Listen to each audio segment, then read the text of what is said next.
నమస్తే, నేను మీ Rapol Bhaskar, high court advocate.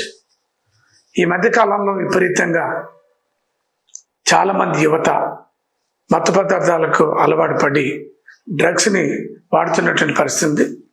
Transport చేయటం, కొంతమంది డబ్బుల కోసం ఈ మత్తు పదార్థాల డ్రగ్స్ని ఒక దేశం, ఒక రాష్ట్రం నుంచి ఇంకో రాష్ట్రానికి, ఒక ఊరి నుంచి ఇంకో ఊరికి ఇట్లా ట్రాన్స్పోర్ట్ చేస్తూ చాలామంది కేసులలో ఎత్తున్నటువంటి పరిస్థితి.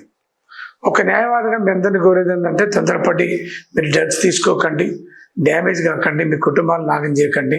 మీరు కాక ఒకవేళ డ్రగ్స్ కేసులలో ఎరిగితే జీవితాంతం జైల్లో ఉండేటటువంటి పరిస్థితి. డ్రగ్స్ వాడిన, ట్రాన్స్పోర్ట్ చేసిన, అమ్మిన, ఉత్పత్తి చేసిన ఇవన్నీ కూడా NDPS యాక్ట్ 1985 ప్రకారంగా పెద్ద పెద్ద నేరాలు. ఇది మర్డర్ కేసు కంటే దారుణమైనటువంటి కేసు, రేప్ కేసు కంటే దారుణమైనటువంటి కేసులు. కాబట్టి మీరు ఆ జోలికి పోకుండా ఉండాలని కోరుకుంటున్నాం.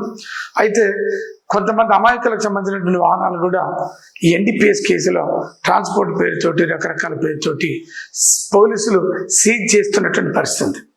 అయితే ఏదైనా ఒక వాహనం సీజ్ అయితే, ఏదైనా ఒక నేరంలో సీజ్ అయితే సంబంధిత మండల మ్యాజిస్ట్రేట్స్ ఉంటారు, second class magistrates, first class magistrates, వాటిని రిలీజ్ చేయటం అనేది జరుగుతా ఉంది. కానీ NDPSల కేసులో ఏదైనా వాహనాలను సీజ్ చేస్తే సంబంధిత జడ్జిలకు ఈ వాహనాలను రిలీజ్ చేసేటటువంటి అధికారం లేదు. ఫస్ట్ క్లాస్ మ్యాజిస్ట్రేట్కి కానీ, జిల్లా జడ్జిలకు కానీ అవకాశం లేదు, అధికారం లేదు. ఎక్కడ అంటే సెక్షన్ 52 కింద ఒక డ్రగ్ డిస్పోజబుల్ కమిటీ అని ఒకటి ఉంది. డ్రగ్ డిస్పోజబుల్ కమిటీ ఏర్పాటు చేస్తే ఆ కమిటీ డిస్పోజ్ చేయాలి. కానీ ఎక్కువ రాష్ట్రాలలో ఈ డ్రగ్ డిస్పోజబుల్ కమిటీస్ లేవు.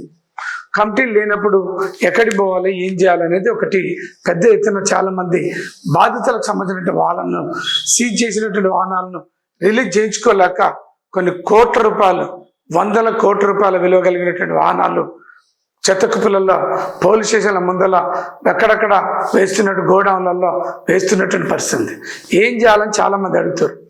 మీ వాహనాలు కాక ఒకవేళ NDPS కింద, ఆ యాక్ట్ కింద సీజ్ అయితే మీరు ఏమైనా విడిపించుకోలేకపోతున్నారా? అయితే బాధపడాల్సినటువంటి అవసరం లేదు. మీరు స్ట్రైట్గా ఎవరైనా ఒక అడ్వకేట్ పెట్టుకొని ఆర్టికల్ 226 కింద ఏదైనా ఒక హైకోర్టులో మీరు ఒక రిట్ పిటిషన్ వేస్తే దాన్ని పరిశీలించి డ్రగ్ డిస్పోజబుల్ కమిటీ లేదు కాబట్టిగా మీ వాహనాలను రిలీజ్ చేసేటటువంటి పని హైకోర్టు వారు చేస్తారు. కాబట్టి మీరు దాన్ని అవగాహన కోసం మేము నోటీసులు పెడతాము. Thank you.